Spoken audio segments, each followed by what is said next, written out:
Brigadier साहब, गुज़िश्ता रोज़ Bhakkar police पर हमला हुआ, इससे पहले केपी और बलूचिस्तान में ऐसे वाक़यात होते थे। इस हमले को आप दहशतगर्दों की स्ट्रेटजी के किस कॉन्टेक्स्ट में देखते हैं? ये आपको एक मैसेज है कि हमारी ये पहुंच है, हम यहाँ पंजाब में भी कुछ कार्रवाई कर सकते हैं।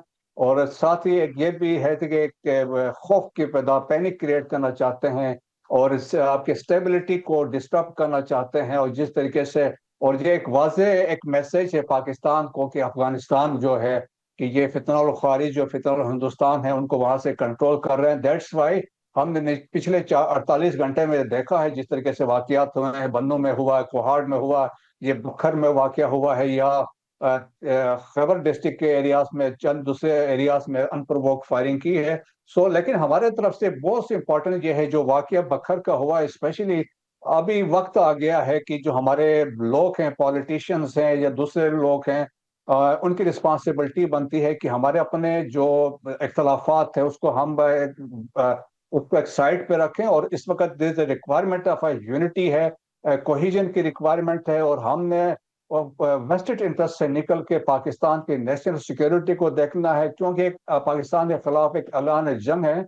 और पाकिस्तान ये जंग अभी इसको यकीनन एक विल इंश्योर कि अफगान तालिबान रजीम वो दे फेस द म्यूजिक जिस तरीके से उन्हें वायलेशन की है। और ख़ास तौर पर देखें इस रमज़ान के मुक़द्दस महीने में, और जिस तरीके से इंसानियत के ख़िलाफ़, दीन के ख़िलाफ़ और रवायात के ख़िलाफ़ जो वाक़यात हुए हैं, Pakistan will take it to its logical conclusion.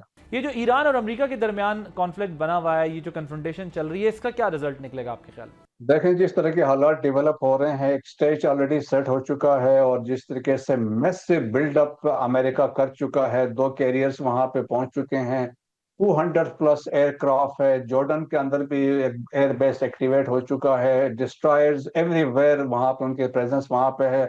और तो दैट्स वाई देखें कि प्रेसिडेंट ट्रम्प ने अभी जिस तरह से बातचीत की है, जिस स्टेट ऑफ यूनियन एड्रेस में हमने उनको सुना, उन्होंने बात की है कि कि हम डिप्लोमेसी को एक चांस दे रहे हैं। इसके बाद उन्होंने कहा अगर वो न्यूक्लियर पे जीरो इन्रिचमेंट पे बात नहीं होती है तो इसके बाद फिर उन्होंने कहा bad things will happen.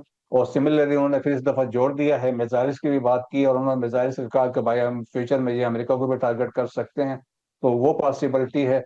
Likely ये है किस तरह डेवलपमेंट। सिमिलरली ईरान ने अपनी तैयारियां मुकम्मल की हुई है, ईरान ने भी अपने डायनेमिक्स उन्होंने इलाके के देखे हुए थे।